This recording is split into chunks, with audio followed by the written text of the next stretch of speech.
Realm Makers started in 2013 with a Christian-led speculative fiction writers conference. Now, Realm Makers is a 24/7 organization to train aspiring authors, a traveling bookstore, and cousin to a stationary bookstore.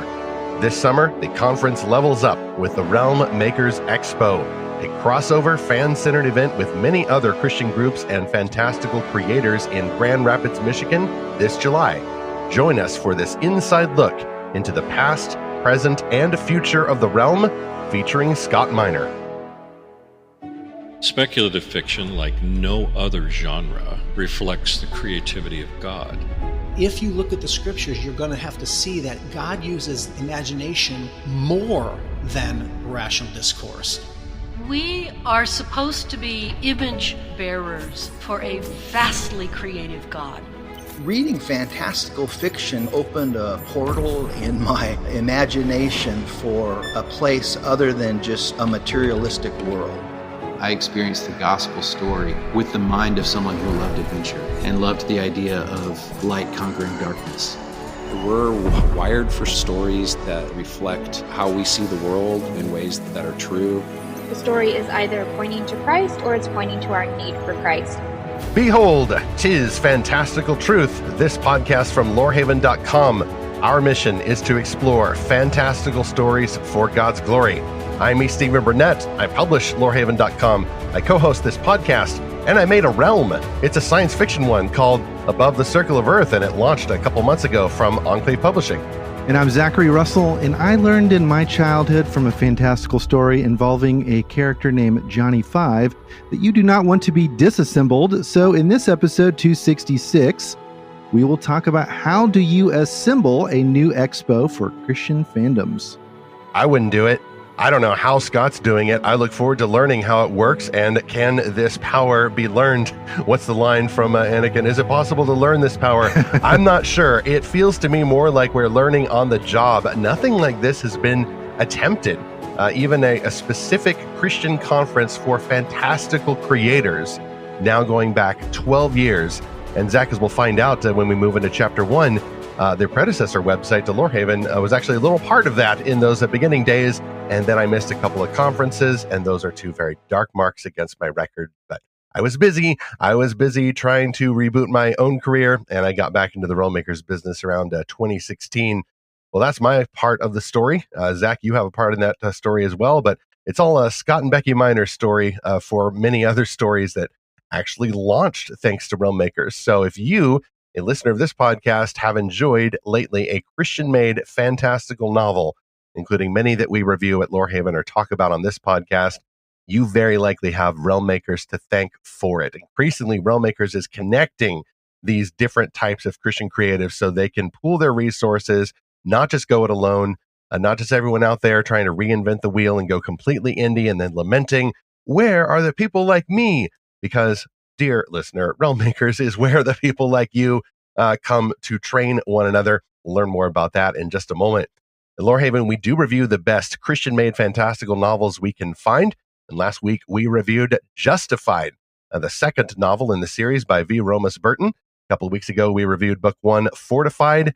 I'm not sure if the next review is another I'd. I'm still catching up from reviews after my big trip, including with the Realm Makers bookstore in Orlando.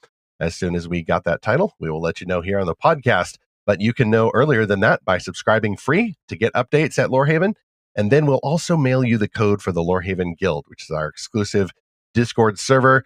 Tisha, our guild master, has been putting together quests lasting through the end of this year. So you can actually come into the guild and guess from the little hints that she's given which books we're going to explore over the next 6 months. I love seeing the guild take off. We're having even more growth there. And I think you'll enjoy the company of other readers in this curated community to explore these stories as a reader. Got another story you'll want to explore from our top sponsor, Enclave Publishing. This is a novel. It's just releasing Flight of Fate, Book 2 in the Clockwork Chronicles series by bestselling author Tricia Goyer and Nathan Goyer. And it is available today, release day of this episode, June 10th. Here's the cover description. Betrayal, sacrifice, and destiny collide as unlikely heroes race to save a world at war from the power of a mystical relic.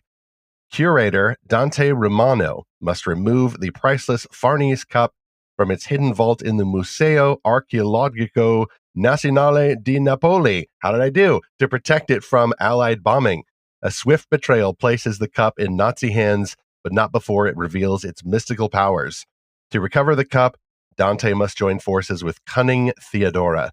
Can he trust her, or will he be deceived once more? In Prague, Katerina Dubova works to care for the Jews she has hidden. In her hour of greatest need, her trusted friend Josef has seemingly vanished. Danger closes in, yet an unseen protector steps in again and again. Could it be Josef, hidden in the shadows? The clock is ticking. Is the future set in stone, or can courage and faith change history? Together, these four unlikely guardians must defy the odds to stop the Germans' dark ambitions or risk their very souls. This is Book 2 of the Clockwork Chronicles series, released just today, Flight of Fate by Tricia Goyer and Nathan Goyer, and it is available wherever fantastic books are sold. Ask for Flight of Fate at your favorite bookseller or your local library, or order it online at Amazon or at enclavepublishingstore.com. There's also a digital version, hardcover, and an audiobook that is available from Oasis Audio. Get more links in the show notes for this episode, 266, or for the entire podcast archive, go to lorehaven.com/podcast. We've got our guest waiting outside. I think we should open the door, if it's safe to do so in this weather, and allow him entrance onto our grand stage. Scott Miner has just stormed in on the back of a shark, caught up in a tornado, forming that infamous made-for-TV phenomenon called the Sharknado. Scott, it's great to have you in the Lorehaven studios. Thank you, Stephen. Glad to be here. A little bit of a mess out there and a rough ride, I can tell. You can get the full bio for Scott in the show notes too, but Scott and his wife Becky started Realm Makers nigh on 12 years ago. Scott, there's been an entire generation of children who've grown up and developed slang in the time that you guys started Realm Makers.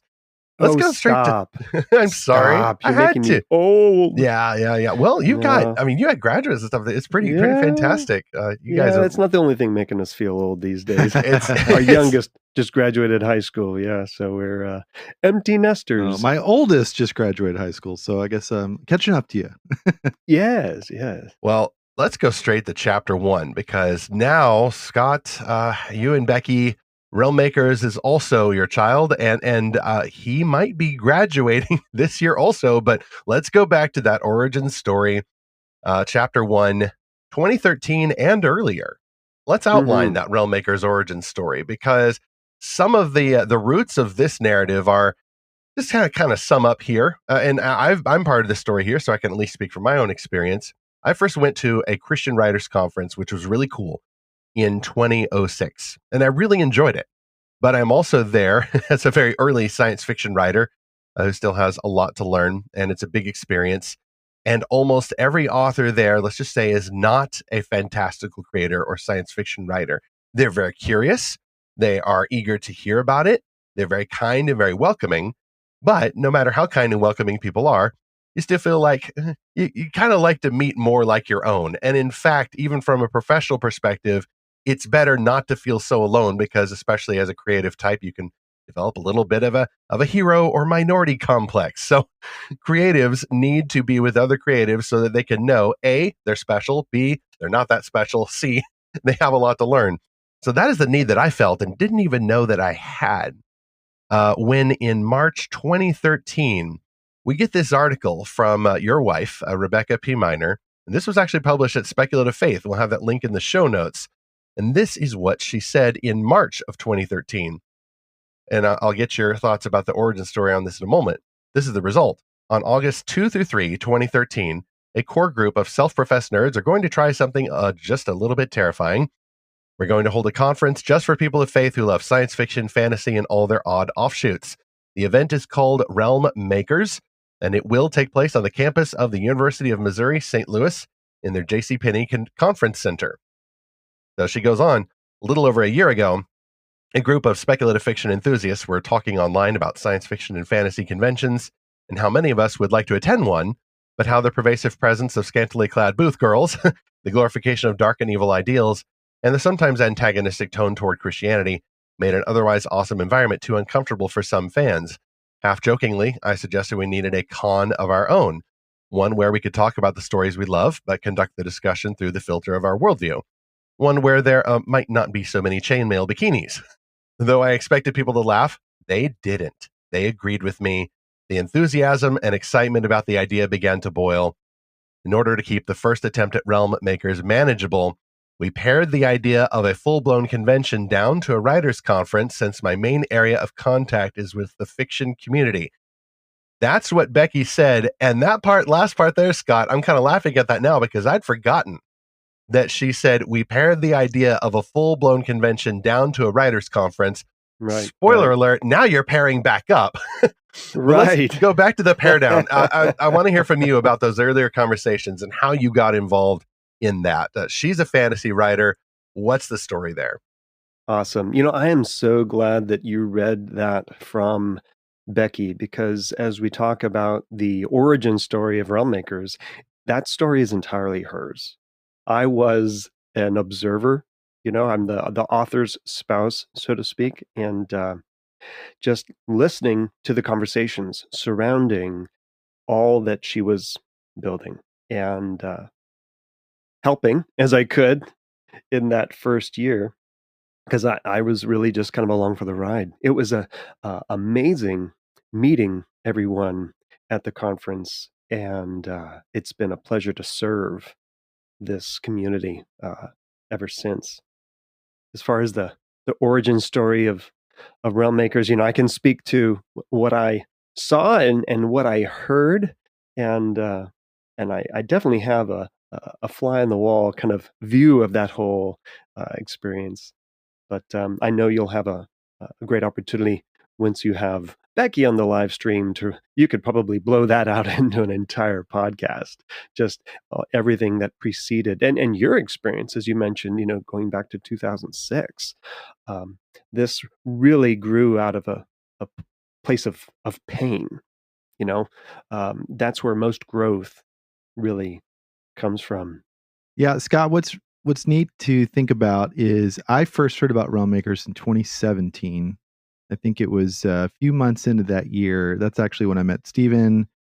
Stephen told me about the conference. I couldn't make it that year. I went in 2018 for the first time.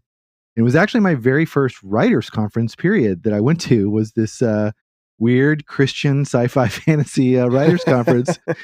But I was looking back on, but recently I was looking back on some pictures. I mentioned my oldest just graduated high school, and we were putting together a slideshow for her. And all these photos, my middle daughter and I were going through. One of the ones we found that we really love was from January of 2017. It's when I took the two of them to this, I wouldn't call it a convention. It was like a Star Wars event downtown at this museum. And there's all these people dressed up as stormtroopers. And we have this, it was kind of funny. Like, we asked them, like, hey, would you mind if we took a picture with you guys? Like, sure. And we're like, would it be okay if we held your guns? And they're like, okay. And they were like, can we pretend like my little girls just took you prisoner? And they're like, and then they just got down on their knees and did the prisoner pose, And it was, so we have a photo of that. It's so great. They were such good sports. But I couldn't have imagined then that I would, just a year from then, be with a bunch of Christians who also love this and are creating similar stories, and now to get to go to not just a writers conference but a convention, and then to read this origin story from Becky is so cool, because it's like, wait a minute, from the very beginning, this is what Becky had in mind. She wanted this convention to happen, not just this a couple of author misfits get together, but it's like, hey, we want kind of our own fandom for our own stories. We're not going to just be Christians celebrating Star Wars or something. We're going to be Christians celebrating our own books and TV shows and movies, maybe, and having that same enthusiasm, but in a really spirit-filled environment. That's great to hear. I want to ask too, Scott, depending on how much you want to say, you mentioned that this grew out of a lot of pain, and everyone has his or her own story of trying to be a faithful Christian, but also trying to make a realm whether or not they want to do this professionally. And this, of course, is an outgrowth of God's gift of imagination, the idea of making stuff using his stuff. And we are in a world of pain where people either don't get that gift or don't have a lot of time for it or misunderstand it, particularly when it comes to the fantastical genres. How would you say that that kind of pain led to the creation of Realm Makers, this grand experiment? Well, it's um, the entirety of everything that came together to create this came from people's discomfort, from people's pain in the feeling of a lack of something that they need. And when they would go somewhere to a writers' conference to find what they need, they would discover that really the marketing class was not so relevant to what they're going to be doing, because they're not writing their book in order to speak at the men's breakfast, right? And sell their book in the narthex, right? It's just fun fiction that they wrote out of a sense of creativity or inspiration. Oftentimes I hear people saying, the book that I wrote just came from telling my children stories, right? I'm entertaining them. Maybe it's bedtime. Maybe they're camping and they're telling a story. And the kids want more, because as a human creature, we love story. And when it comes to my brain keeps coming back to the whole idea of pain. Like when Jesus described what a healthy community of God's people looks like, he uses the metaphor of the human body. And the way our body works provides a fantastic picture of how God wants us to grow. And in order to grow, you have to be willing to persist through pain and possibly even break things in order to build muscle. And if you pull back from resistance and retreat to a position of comfort, you're never going to grow stronger. And that is really what has continued to not only drive the inception of Realm Makers, but its continued growth and evolution to meet those needs, or to ease that pain, or to break through to the other side of that pain to a point of maturity. So, Scott, you guys are in Pennsylvania, and yet in 2013, you're putting together this conference in St. Louis at the University of Missouri's JCPenney Conference Center. So this is a university campus. We all got into the little dorm rooms, and that was an experience. There had to be a shuttle at specific times, as I recall, running from the dorms to the conference center, because it was very far to walk. There was a costume banquet even at that early event, so kind of establishing that precedent for the Realm Awards there, and a lot of writers' courses, quite a few guests that were on faculty for that first event. And I was there as a civilian, and I don't even remember who I dressed up as, but I'm pretty sure that I did dress up as someone. What was some of the challenges and the pain in putting this together in St. Louis, as opposed to maybe somewhere close to home, although y'all did do that eventually? Well, not to sidestep that question, but that'll be a question for Becky once you have her on, because I wasn't that involved in the very first one. Oh, this was a Becky part. Okay. Right. Well, I mean, I know that she worked very closely. She had a friend, Ruth, who lived in St. Louis, right? And so having a friend in St. Louis, which that was simply a city that is accessible via, flights. It's central to the United States. And as far as a city, it's a good choice for starting something like she was planning. And at the university, the expense is kind of low. So there's a degree to which you choose what is important to you, and you live with those things, like having to have a shuttle going back and forth, or people having to walk a long distance, right? So that's kind of another one of those points of pain that in future years we tried to relieve, right? Okay, let's make it to where people don't have to walk so far, because no matter what you do, there are people who are going to express discomfort, right? And so we kind of had to learn, well, what can we endure and what should we really prioritize fixing? So in that first year, I was definitely there and experiencing everything and trying to help with the logistical side of getting the shuttles, because sometimes the shuttle doesn't show up. And everyone's like, well, I guess we're just going to walk. And that is not always easy for everyone in the community, because as much as our community is relatively young comparatively to other Christian writers conferences, the ages definitely spans the entire spectrum of age and ability. But that first year, I ran the consignment bookstore. That was my role. So I got to meet the authors as they're coming in, bringing in their books. Riley, our oldest son, maybe he was 10 or so. Yeah, he was about 10 years old there, and he was my helper in putting all the books into our little system and everything. So I just really got involved trying to solve some of those problems that came up from really throwing this show together that Becky did. Listening, paying attention, and contributing as much as I could that first year. And I got much more involved as we hit 2015. That was one of the years that I missed. We're going to retcon history, right? And say that I was there along with 2014, and Zach was there in 2013. So, yeah. Zach, I think you got on board when we'll move into this in chapter 2. Once Realm Makers had moved to hotels with convention center, so that also was part of the revising of the draft of where to keep the novel creation comparison there.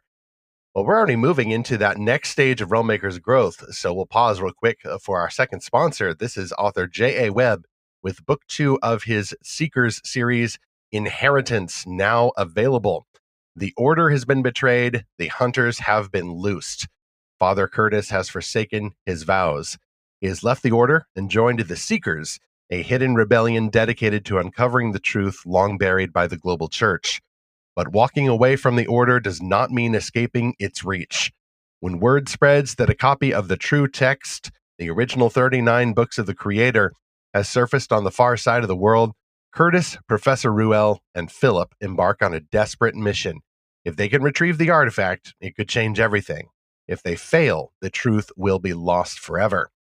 But the eye of the Eternal, the secret police of the Order, has already mobilized. Their assassins are relentless, their power is absolute, and they will stop at nothing to silence the truth. If you like stories of faith, defiance, and the battle against unseen tyranny, you will love Inheritance, Book 2 of the Seekers series. It's perfect for fans of dystopian thrillers like 1984, Brave New World, and such, but with a Christian twist. We've got the links for Inheritance, Book 2 by J.A. Webb. That is in the show notes for this episode 266.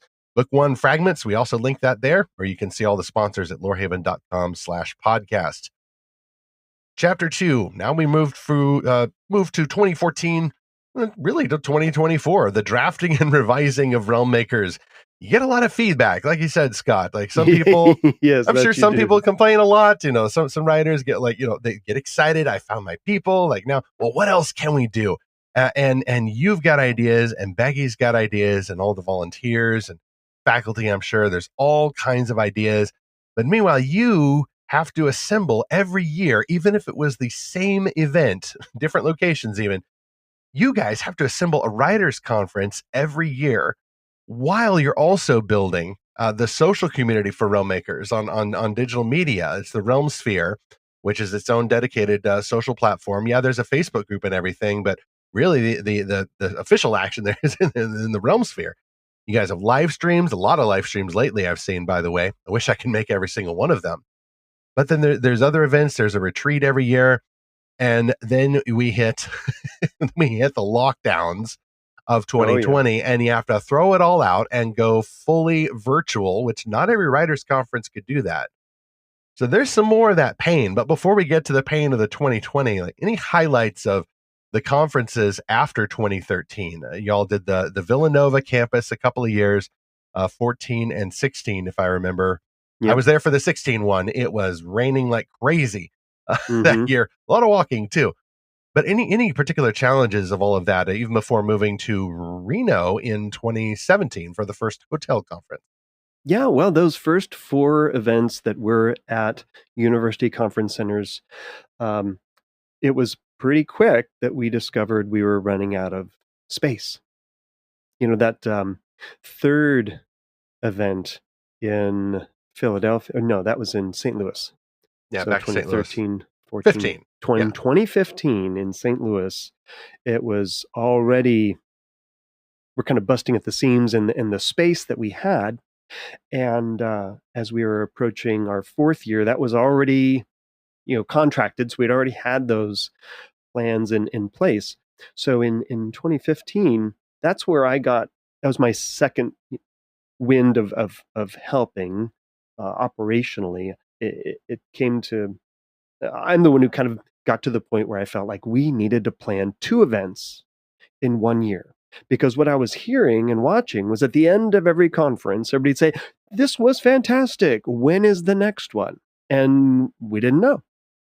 You spend so much time planning the event, you don't really know how well it's going to go. You don't know how much you should invest in planning future events.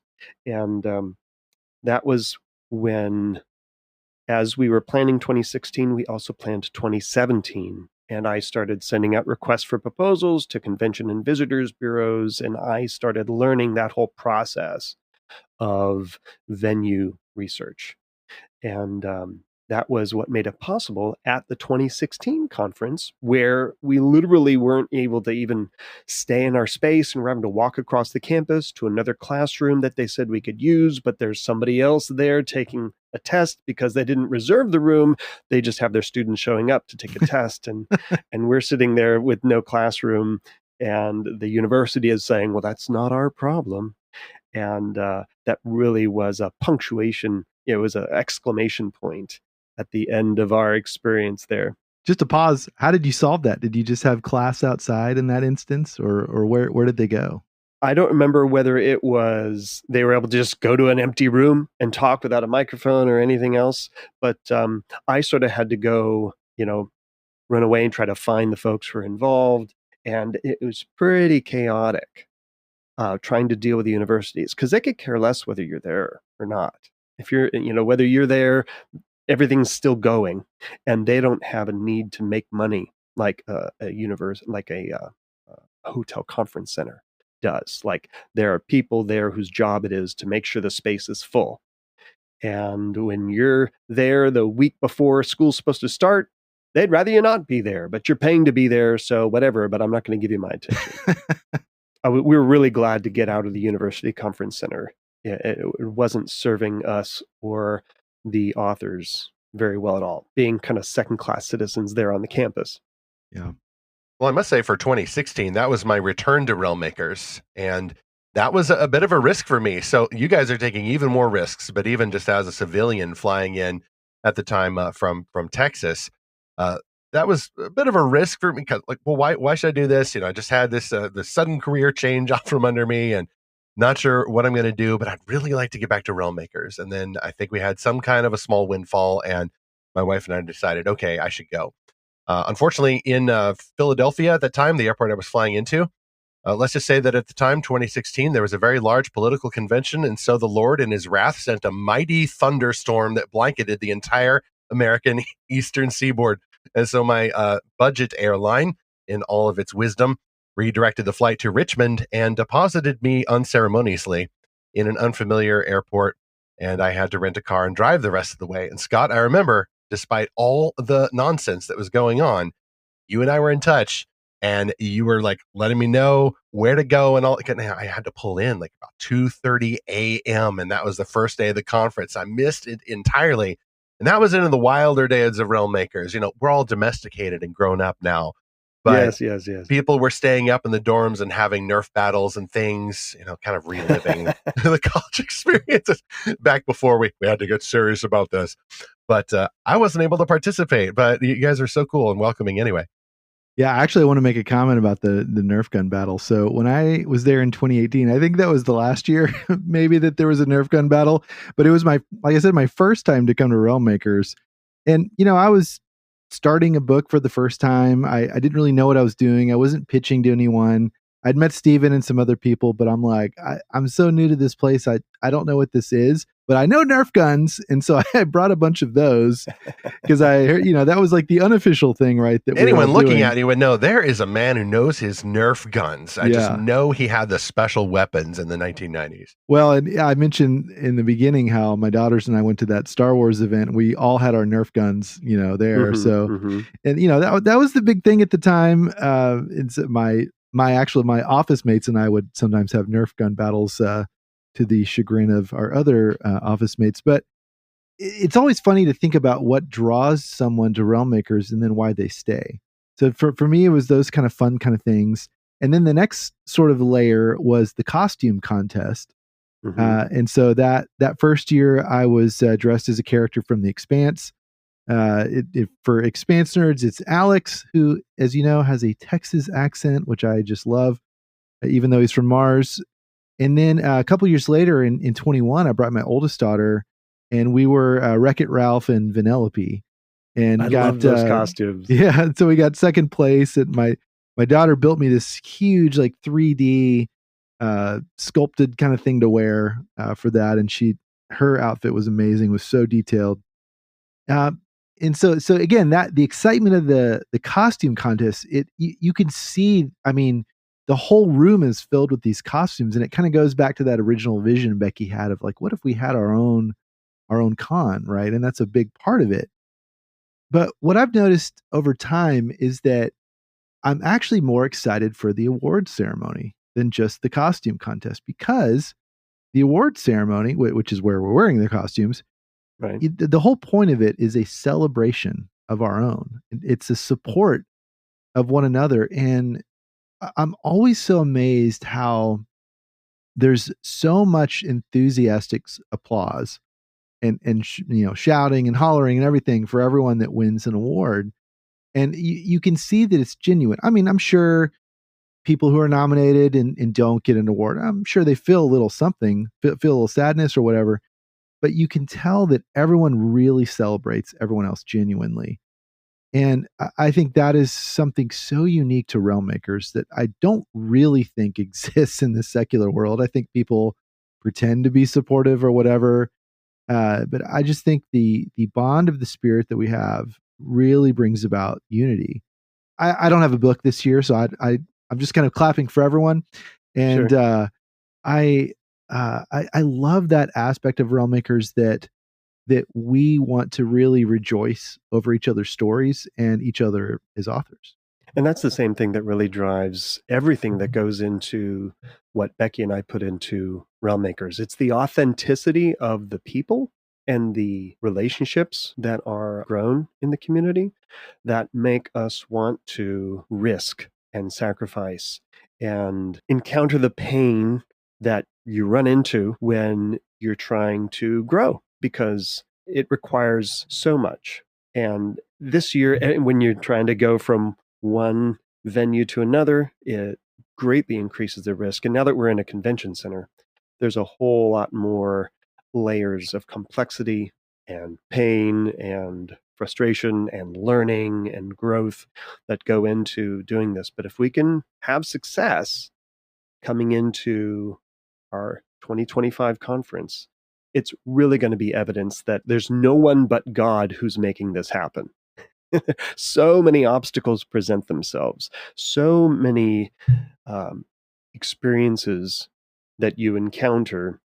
It's really hard to put into words what it takes to do this. You just have to be listening and responding and serving the community to the best of our ability. And when you're solving a problem, actually solve a problem that really exists, and not just make them, well, I want it to be a different way, so I'm going to do things differently. You really have to be listening to the people who are engaged, and you have to be listening to God and the Holy Spirit and what you're hearing as you talk about things that you're going to be doing. And as you're encouraged, as you are inspired, being able to pull all that together, it's not us that's doing it. We're just being available and taking that risk.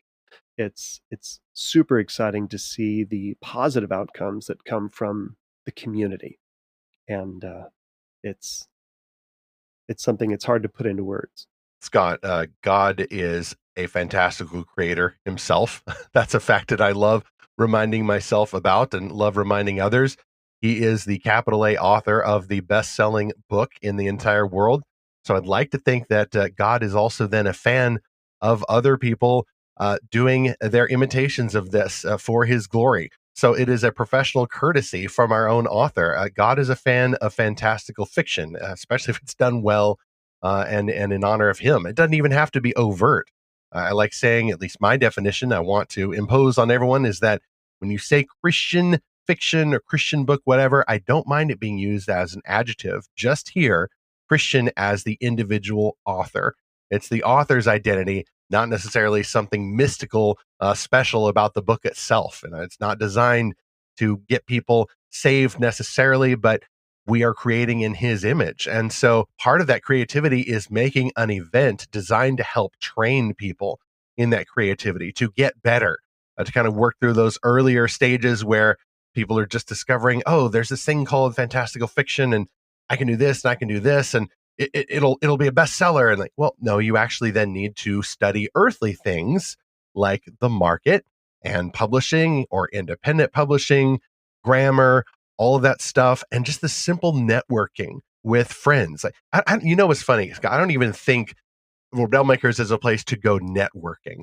I think of it's a place where there are friends. I guess we're networking, but kind of feels like just hanging out, but we're having those in-depth conversations about faith and creativity and growing as professionals and the fun stuff and even memories about Nerf battles of yore and such. Like, I think I participated in one, by the way. It was in the Reno hotel, the first hotel conference. That was 2017. I brought my wife.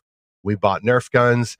A few years later, I left my Nerf gun in the back of the car and the barrel melted because it's Texas in the summer and that's not a great idea. So I don't know where it is now, but great memories like that. All that puts together a realm, like a realm of realms. Right? Realm Makers is itself a realm, and you all, with the grace of God, have made this. And now you've graduated from the university campus, where you're a little bit more of an afterthought sometimes. You're going now to the hotels. We went to the Reno one once, and then there was the St. Louis hotel, which to me, like, that is the Realm Makers Hotel, or it was, because now we've had to move on from that. And that was the Sheraton Westport Chalet. We made a few stops. Well, there was the virtual conference, and then there was Atlantic City once. But then, alas, we outgrew the Sheraton Westport Chalet. I wish I could just take that hotel and just put it into a software and then just kind of pull the XY coordinates. I give it like 30% size. Yeah. Well, we could enlarge the rooms too, the hotel rooms, but it was such a nice storybook-ish hotel.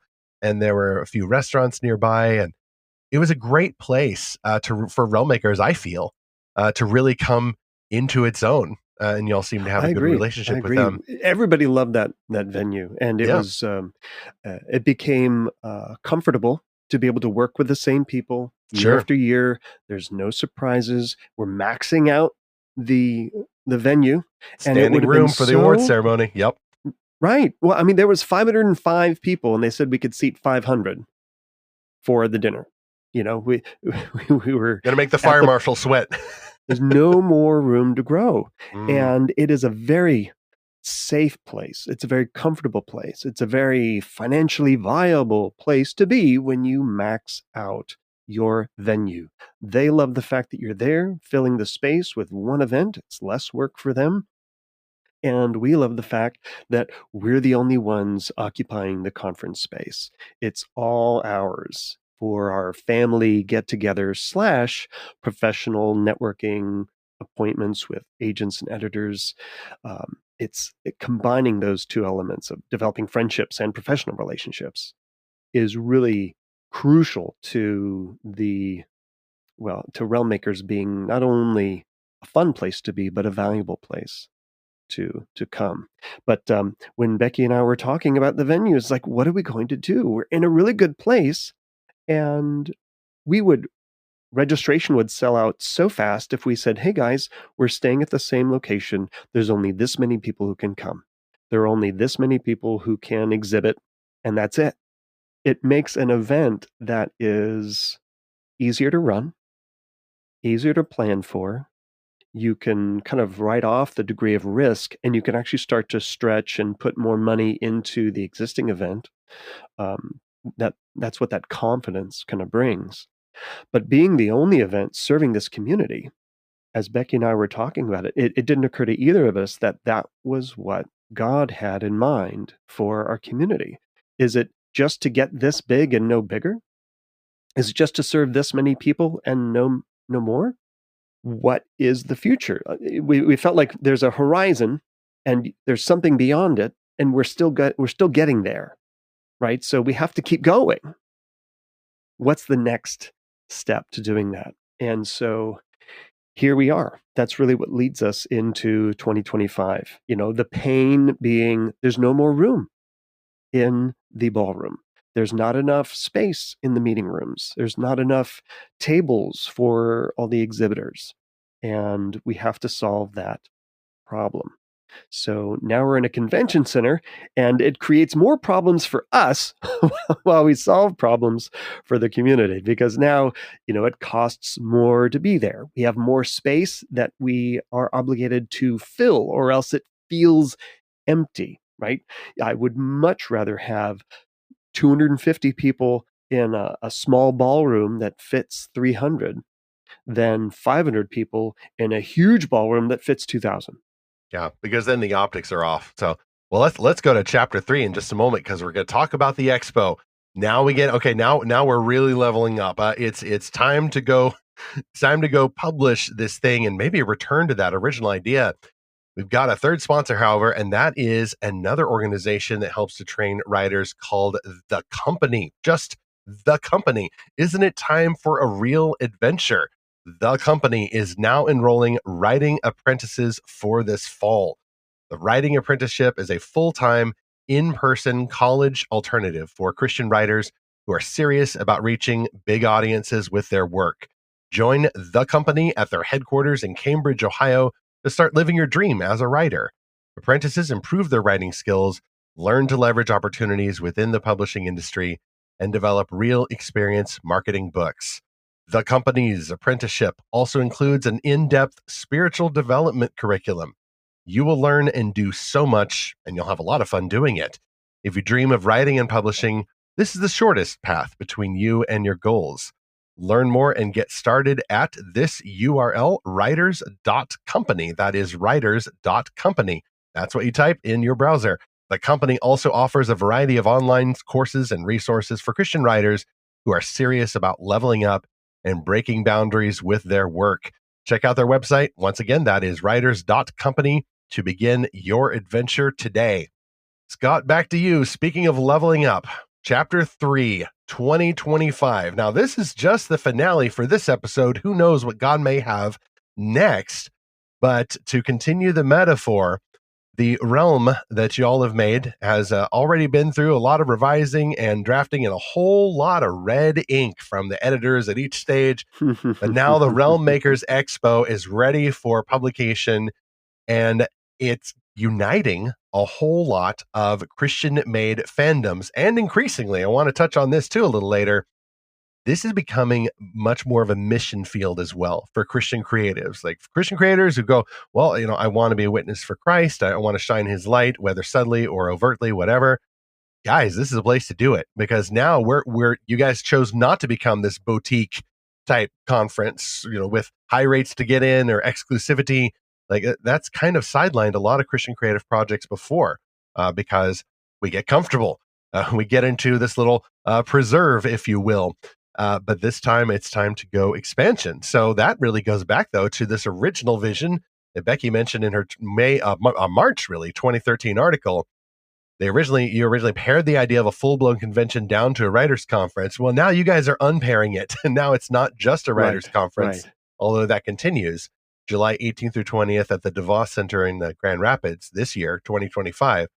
The writers' conference will continue very much as it is, but now you guys are also planning this major, epic, crossover, fan-centered event, the Realm Makers Expo, in partnership with a few other organizations, at least one that was also having their conference at about the same time. So what led you guys then from these earlier conversations, which Scott, you and I and my wife Lacey, we had one of those. one of those late night conversations where I thought, wow, Scott, that sounds really cool. I imagine we'll get that done around 2032, maybe. Well, now it's 2025 and it's happening. So Yep. how does it work then, planning this expo and actually bringing this element of it to life? Well, there's a lot that really went into this. And really, Becky and I came into the idea from different directions. She had the idea, as you were reading from what she wrote way back before anything even started, that this was something that she saw out kind of over the horizon. And over the years of getting involved myself, I mentioned before in 2015, getting into the venue site search, and then in 2020, I got much more involved. Kind of had to take over for the virtual conference because that was something that Becky didn't feel like she was equipped to tackle.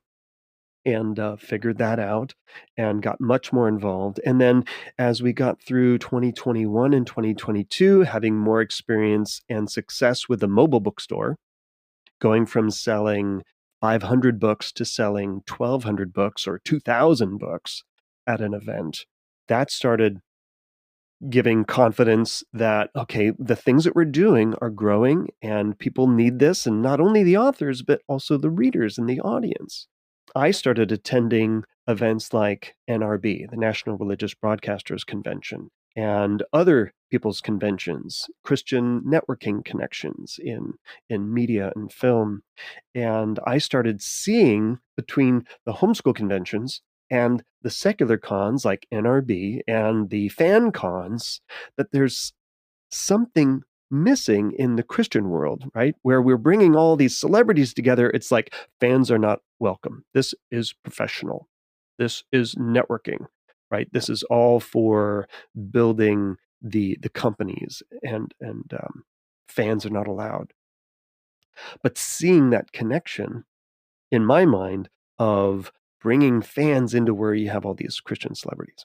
So, but I was walking around talking about it like, but I'm not the one to do this. I don't know how to do a fan con, right? So that was a good 2 or 3 years of me going to these events saying, this is something that needs to happen, but I'm not the one to do it, to the point where eventually it became, yes, Scott, you are the one to do this. But when you said or thought I'm not the one to do it, did you have that little spark of a fear? Like, yes, you are. And it's not a creepy voice. It could just be the creative spark. Could be the Holy Spirit in retrospect. Did you suspect that, oh no, maybe we are supposed to do this?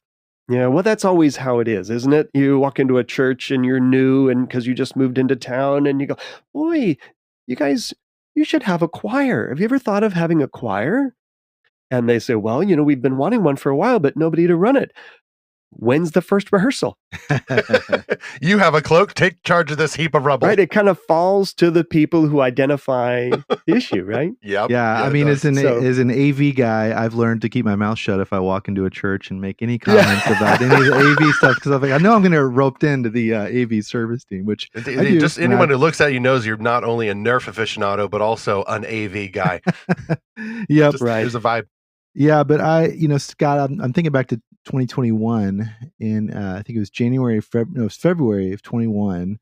That's when y'all did the first. Well, we had the virtual conference in 2020, which was awesome, by the way. I took the week off anyway, and it's like, hey, we might as well gather online because everyone else was gathering on Zoom or whatever. But in February 21. There was like a Realm Makers winter retreat. It was virtual because, again, everything was still kind of closed down. Convention centers weren't available yet. And that was so cool to get to hear from Alan Arnold that year and some others. And it was this whole series that Alan did. But right at the beginning of it, I mean, we were minutes into it starting and we lost power here in Texas. The whole state lost power. And we had kind of a catastrophe happen for a whole week. And, but, thank goodness for recordings. But all the same, it was so great to then later that year go back to Realm Makers in person. And it was in St. Louis that year. And, there's just, but I love that there's always been kind of a mixture ever since then, that there's been an online portion, or there's been a in-person, obviously that's the main event, but there's also been recordings. There's been sort of this online community. And hey, and if you go in person, you get the recordings as well, because there's 5 things happening at once at any given time.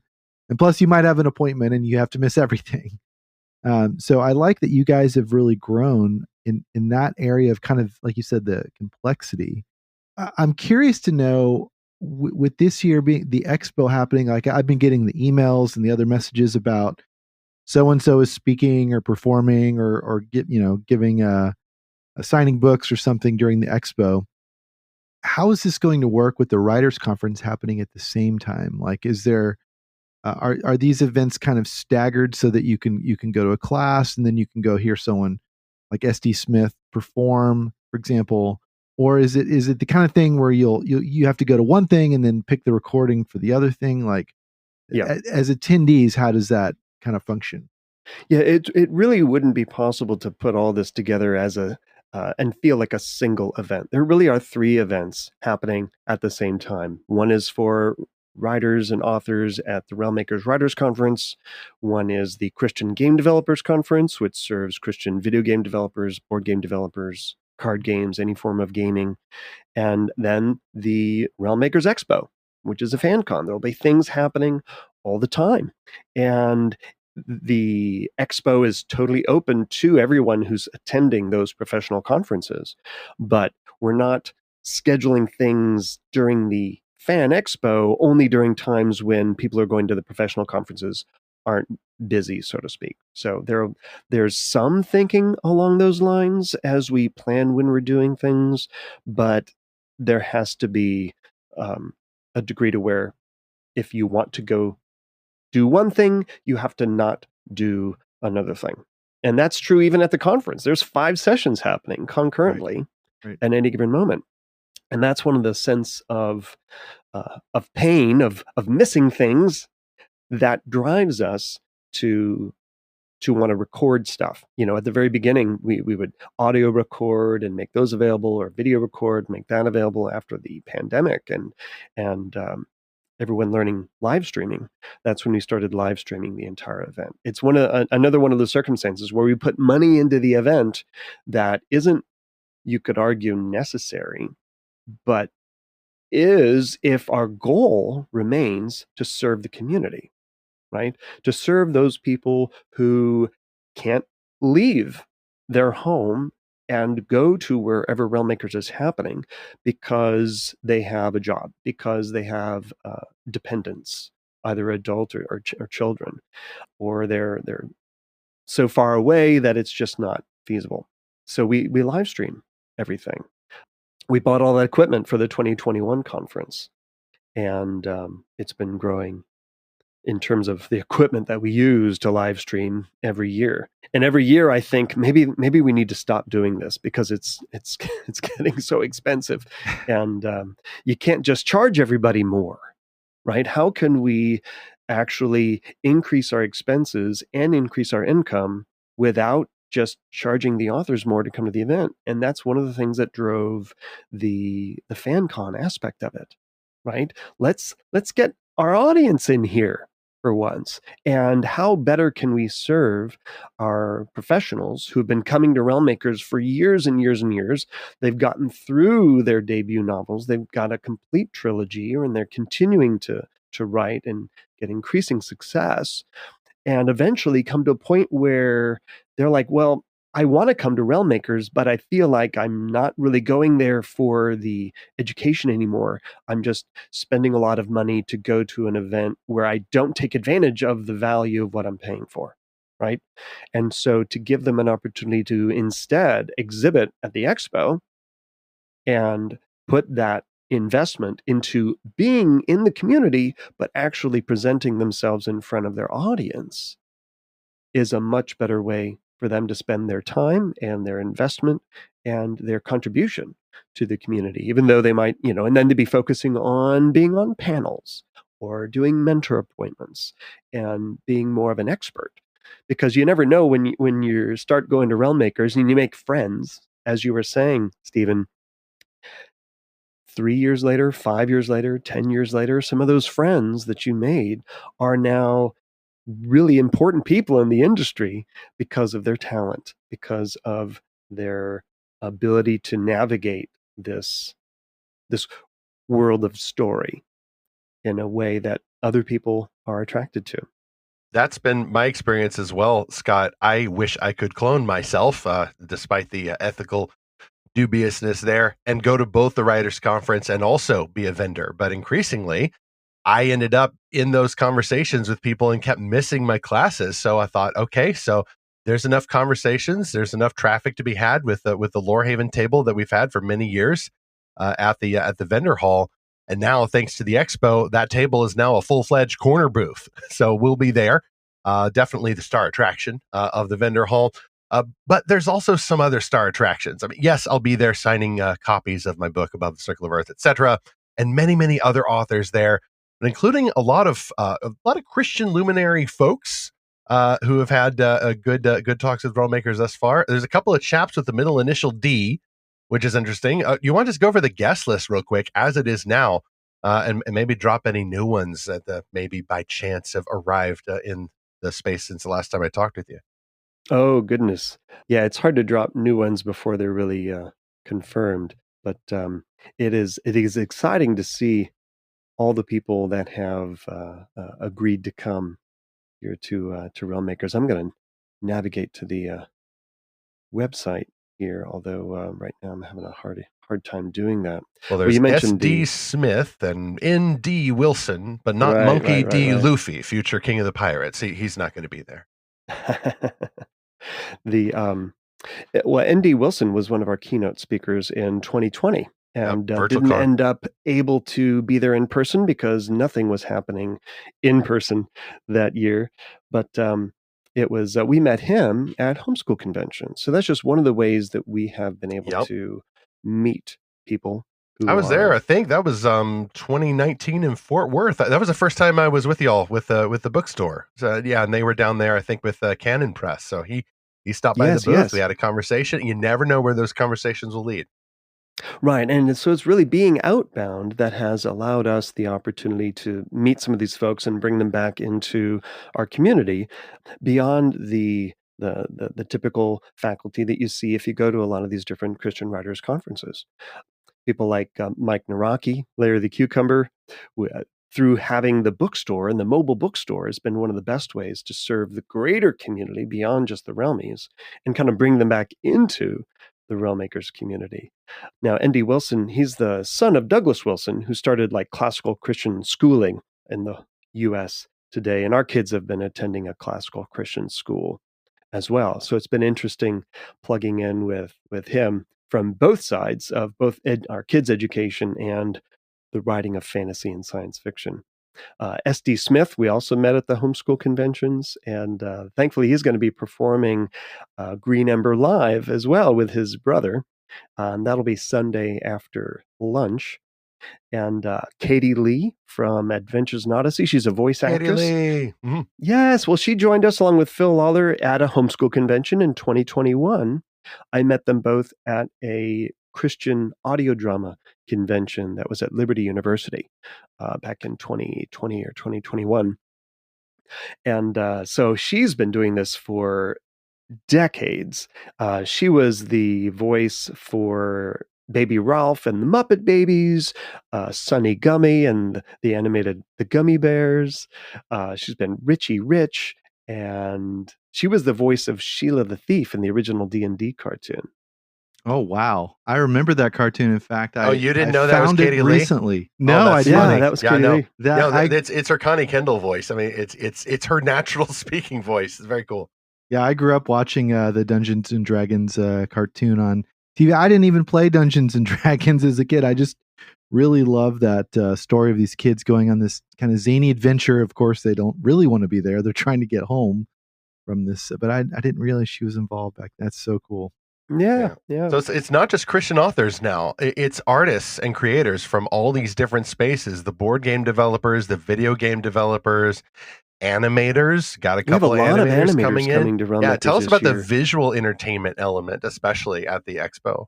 Sure. Well, for the first time, we've been asking Mike Naraki to come for years, and he's been coming to our mobile bookstore events because we sell many copies of The Dead Sea Squirrels. So many through boxes Tyndale of Publishing. Dead Sea Squirrels. Yes, it's Oh, not yeah. that the sea squirrels are dead, but they're squirrels from the Dead Sea. But the double entendre. It doesn't is stop me from making intended. jokes about boxes full of dead squirrels, though, when we're loading Yes. them back into the truck. Yes, I will yes, make that yes. same joke. Yes, but so now that is an animated series, because that's Mike Naraki's heart. He's an artist. So he will be there and performing with the Main Street Music Show. So we're going to have live audio drama, sketch comedy audio drama Oh, that's amazing. on Saturday, right before dinner, like around 5:30 or so. Both Mike Naraki and Katie Lee will be special guest stars with the Main Street Music Show. So that's going to be fantastic. Crossover. That's the closest you get to VeggieTales Adventures in Odyssey crossover. And it's going to be exclusively at the expo. Exactly.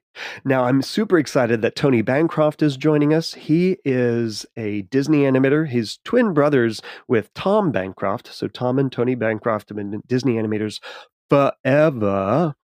And now Tony, who's going to be there, he directed Mulan. The OG, 1998. Right.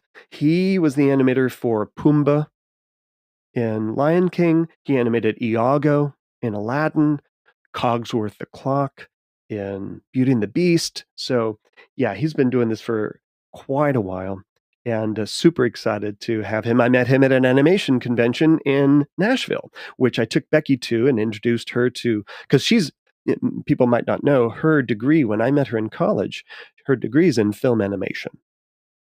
Mine's in musical theater. So we were a rare crossover between the schools of performing arts and the school of art and design. So it was really fun to introduce her to her animation idol, John Pomeroy, from around that time. He was the main animator for John Smith in Pocahontas, and he's been animating for over 50 years. And he actually joined us at the mobile bookstore events this past May because he wants to teach drawing lessons to younger children than he has in the past, ages 6 to 12, very beginning drawing students as opposed to post-college animation students.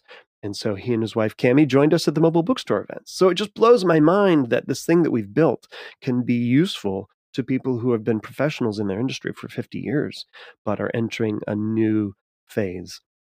And we can just give them a little corner of our booth and have a little special guest that we get to talk about and brag about and bring people to our booth for the benefit of the other authors who are selling books. It's an exciting thing to do and to facilitate. Also, Jason Moody is going to be there. He's the maker of Gabriel and the Guardians. I didn't know he was coming. Okay. Hey, cool. Jeneth, if you're listening, the Gabriel and the Guardians guy is going to be there. Yes. She's a big fan. So what I forgot to mention about Tony Bancroft is he was on the project for Light of the World, which is a 2D... Oh, of course, that's his new movie. 2D animated film of the story of Jesus. Comes out in September. We'll be previewing that film in the screening room at Realm Makers. We've got a screening room now. We have a screening room, yes. Wow. And right now it's all animation. Light of the World will be there. It will be... preview will be screened. The Wing Feather Saga animation team is going to be at Realm Makers, and we're going to preview season 3, the Wing Feather Saga, the pilot for Gabriel and the Guardians, and the creator Jason Moody will be there. And I'm sure we'll have something relating to Dead Sea Squirrels going on because that is a really exciting project. And we'll see what else joins our screening room. Don't want to forget some of our other guests like Sarah Arthur. She's also a keynote speaker. So Sarah Arthur, N.D. Wilson, and S.D. Smith are 3 keynote speakers for the Writers' Conference, but also being featured at the expo. Sarah has written 2 fantasy novels fairly recently, but she is a recognized authority on Madeleine L'Engle and C.S. Lewis. She's written a couple devotionals, probably more than these 2, but Walking with Bilbo and Walking with Frodo. So kind of Lord of the Rings themed devotionals. Brent Weeks is going to be there again. This will be his 3rd time. He is a New York Times best-selling fantasy author. Every book he's written has been a New York Times best-selling book.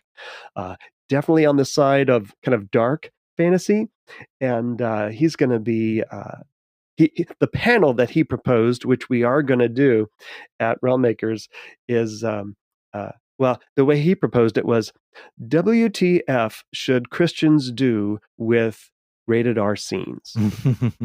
Right, so the perennial debate.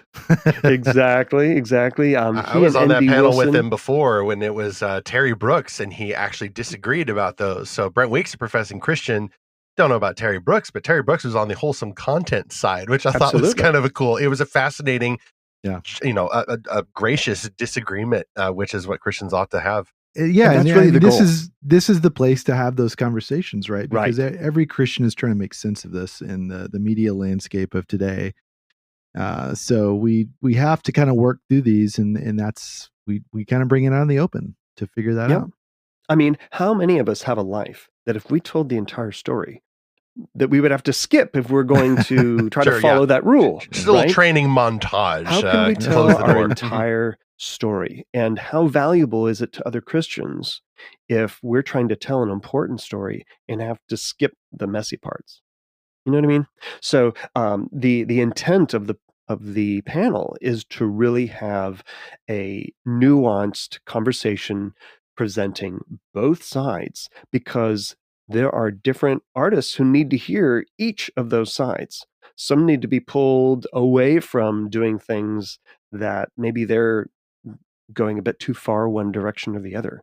But the closer when we come together, the closer we get to Jesus, the closer we're going to get to each other, the closer we're going to get to where we should be in our thinking, in our creativity, and our writing. And that's what's important about Realm Makers to me. That's, the reason I'm doing this, the reason that drives me is to be able to honor the Christians who have been at the top of these industries in the secular market for years and years and years, and demonstrate that there is a market for those Christians who want to bring themselves to a point where they're doing things that they feel are more God honoring.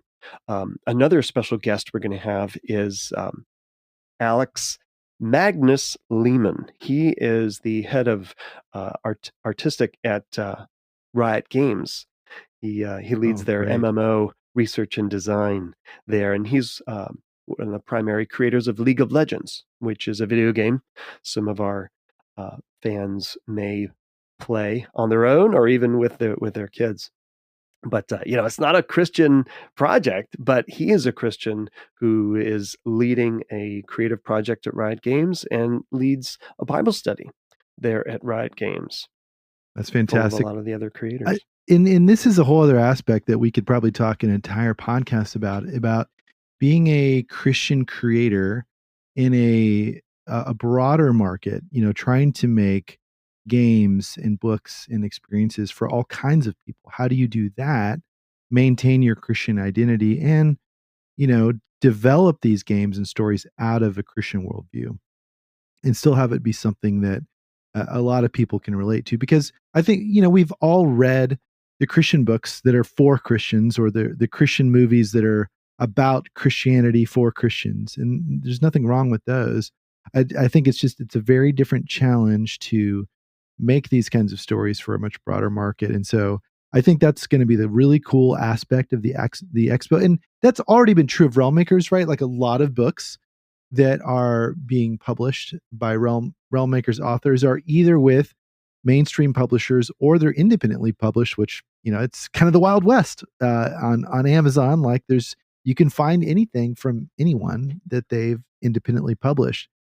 But it's a very different thing to join these large secular gaming, board gaming, or media studios, and as a Christian, be there as a creator, and still maintain your faith and your witness, and make something that people enjoy. Yep. And one of the bits of Magnus's story is that in League of Legends, the character of Draven, he created as kind of a manifestation of what he saw as a sin and arrogance in his life, and put that into this character. that they're creating, right? To be able to use your creativity to identify in yourself something that you want to correct or change, and kind of kill that character sort of and that quality in yourself sort of in effigy, um, was a really amazing story, and he'll be going a little bit into that in the session that he'll be leading at the expo. But also Trisha Goyer will be there. Kathy Tyers, she's a New York Times bestselling author in the Star Wars Expanded Universe. Seth Ring is going to be there. He's a very successful independent author that maybe people haven't heard of, but is an example to some of our other authors of somebody who can be successful with your own core crew of super fans. And Brandon Hollingsworth, another animator and illustrator. He's not only going to be there at Realm Makers, but his comic is one of the finalists in the Realm Awards. So we're adding to the Realm Awards this year comics and graphic novels, as well as interactive media, so video games. Yeah, I love seeing all these different genres come together. And like Zach mentioned as well, I love that Realm Makers, I think from the beginning, has honored that idea of whatever you're doing as a faithful Christian creator, whether it is Christian market or general market. I mean, sometimes there's some overlap, whether it's the old general market or maybe some of this newer general market that is a little bit more cultural conservative in flavor. If you are a faithful Christian active in this space, then you need support. You are part of the community. What you make is Christian if you personally are a Christian, whether or not it's labeled as such. And God can use those stories to glorify himself, regardless of the audience. And there are still people, Scott, and we've seen them because they will come to Realm Makers, and sometimes they have a lot to teach us as well. There are people who are not even professing Christians, but who like hanging out with Christians. They love the spirit of the thing. They will come to Realm Makers, and I think increasingly they will come to the expo because we're seeing what has been termed the vibe shift, which is a little bit more of an appreciation for at least cultural Christianity, for these ideas of morality, and maybe even this idea of belief in God. But that's what I mentioned earlier, is that I see the expo as a mission field. Not that we're going to distribute tracts. That's kind of against the purpose of the thing. Realm Makers is not a church. You're not inviting people to church. Right. But it is a space where if you're a faithful Christian fan of these stories or a creator of these stories, then this will also be part of the general market. It's just a general market that isn't putting Christian books on a blacklist or trying to issue propaganda through YA. These are readers and creators. They may not even be professing Christians, but they're there. The conference is Christian led. There's so many faithful Christians on the faculty and all the guests that you mentioned.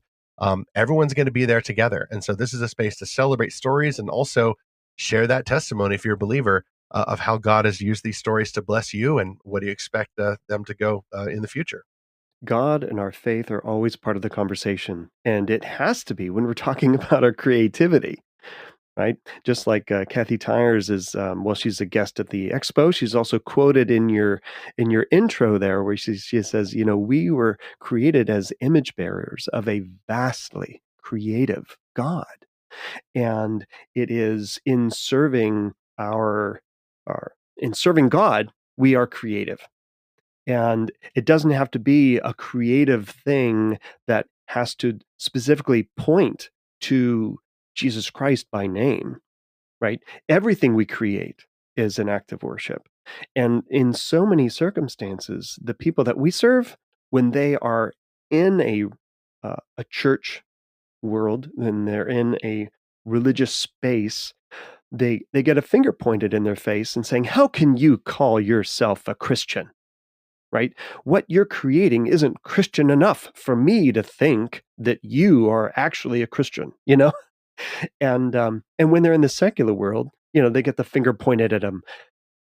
How Christians have no business writing science fiction? Well, you're science deniers. Right? It's like, no, we just know who made the rules, okay?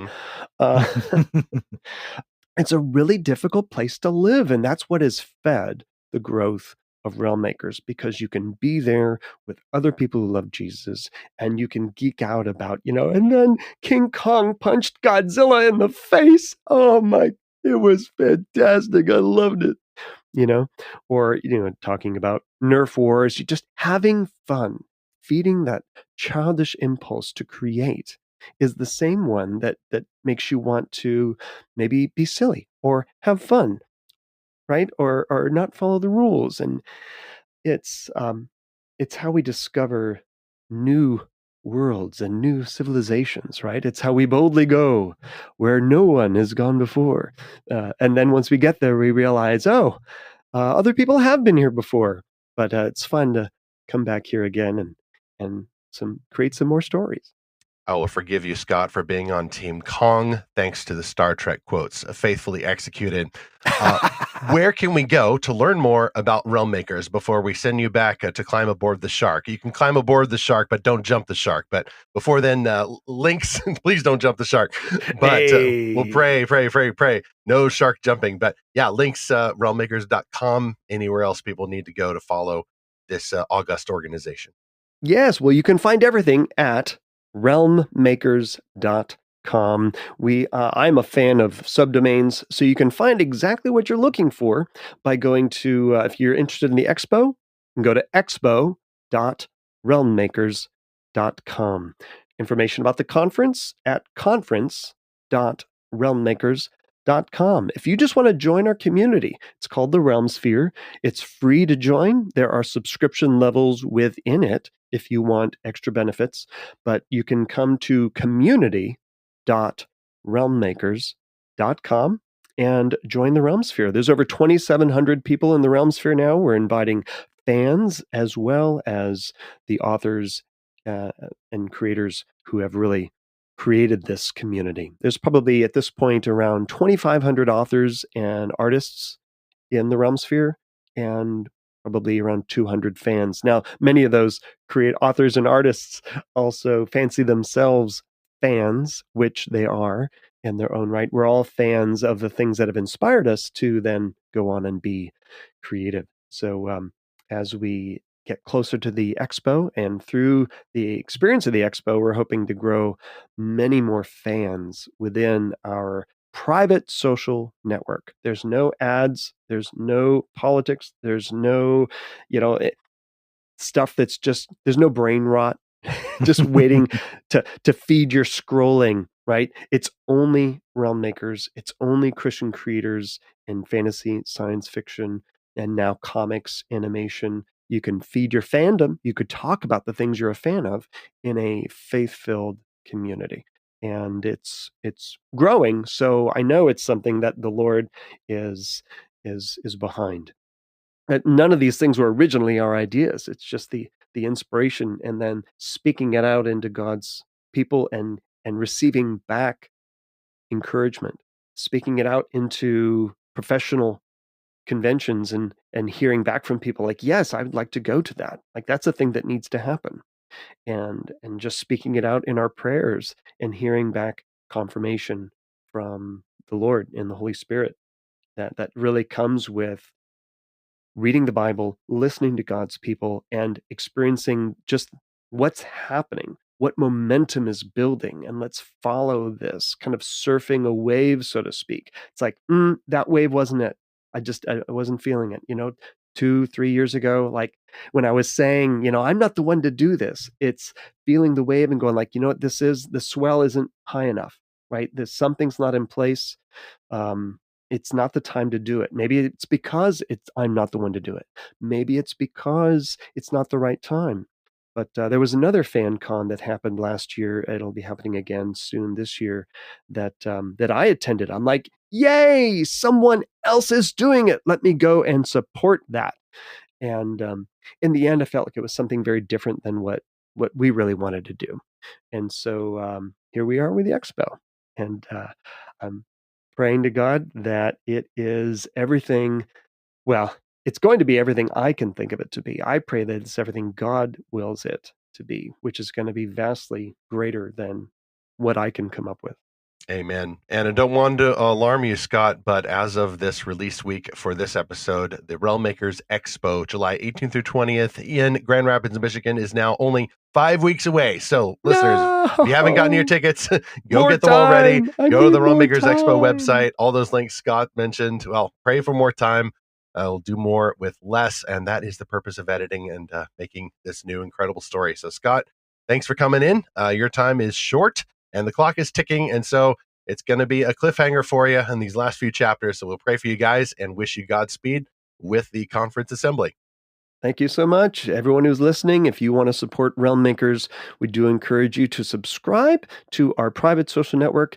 Don't just enter for free, but subscribe and support Realm Makers throughout the year. And if you are able to attend the expo, tickets are available at expo.realmmakers.com. There are VIP tickets, there are weekend tickets, there's single day tickets. Children 11 and under are free to everything. Every ticketed event except for the awards dinner are free to children 11 and under. And so you can come and just attend SD Smith's Green Ember Live. You could come on Saturday and just attend the Main Street Music Show, 5:30, and then catch dinner somewhere in the city of Grand Rapids. Or you could make it a whole weekend, come to the expo, and go to those extra ticketed events and support what we are trying to do. If you want this to happen again, please come to our first one. That's the best way to make sure that we have a Realm Makers Expo in Nashville, in Orlando, in Dallas, in Phoenix, all over the country. We can have these regional Realm Makers Expo events. That's the goal. It is going to be the plan, provided this first one, we get that assurance that this is the right direction for Realm Makers to be going. All right, little hint of the future there. And as a sci-fi writer, I approve. So also in your future listener, you're going to stop by the Lorehaven booth, right? I forget the booth number, but you'll be able to find us. Going to be fantastic. Yes. Now I need to go prepare as well. So Scott, Godspeed. Send back into the fray. Thank you both. Stephen, that was a really good time with Scott Miner. And, something that really struck me during our conversation was we're not only are we growing, we're becoming something that it's hard to kind of wrap our minds around, because we're going to have to let this expo become sort of its own thing and not just something that happens when there's a lull at the writers conference, because there never really is a lull.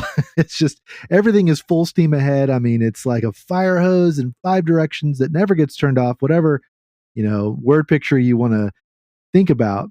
But we are going to get to see so many new people that wouldn't come to the writers conference, and that the expo is going to become their thing, because they're there as fans. They're not writers. They're not interested in taking on this horrible burden of trying to write a book. They just want to enjoy books, enjoy stories, and all these kinds of creative acts. So I really love that this is going to become almost a offspring of Realm Makers, and it's going to have this whole new group that creates their own identity around it. So way to go, Scott and Becky Miner, for pulling this off. I can't wait to see y'all in a few weeks. And to you, our listener, are you going to be at the Realm Makers Expo and or Writers Conference? So we want to know what your plans are and what you're looking forward to. So send us a note to podcast@lorehaven.com,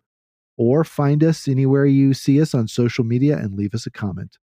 If you're new to the expo, do search us out at the Lorehaven booth in the now greatly expanded vendor hall. Or if you've seen us before, search us out anyway. Zach and I will both be there. We would love to talk with you. My wife Lacey will be there.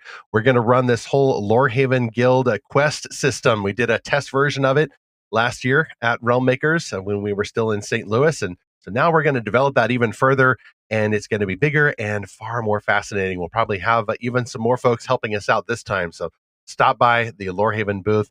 And of course, I'll be there as well in my new authorial capacity as a new sci-fi writer myself with Above the Circle of Earth. Lots of hardcover copies, lots of swag, even better conversations. So stop by that Lorehaven booth at the Realm Makers Expo this July 18th through 20th in Grand Rapids. Speaking of science fiction, next on Fantastical Truth, Aircraft pilots see a lot of amazing sights above the earth in planes and even spaceships. But men who do this challenging work often confront the nastier sides of these hard jobs, struggling to stay good in a gritty world. For pilot and new sci-fi novelist Dan Dates, these realities rocket into a cosmic setting when one man with the ugliest job in the universe must break free from his past. Just in time for Father's Day next week, what if a bad father with a worse job fought to become a hero? And whether fathers, mothers, men, women, all Christian individuals, we are all fighting to become heroes with Jesus Christ as our capital H hero. As I am often fond of saying, he is the main character and we are the supporting cast.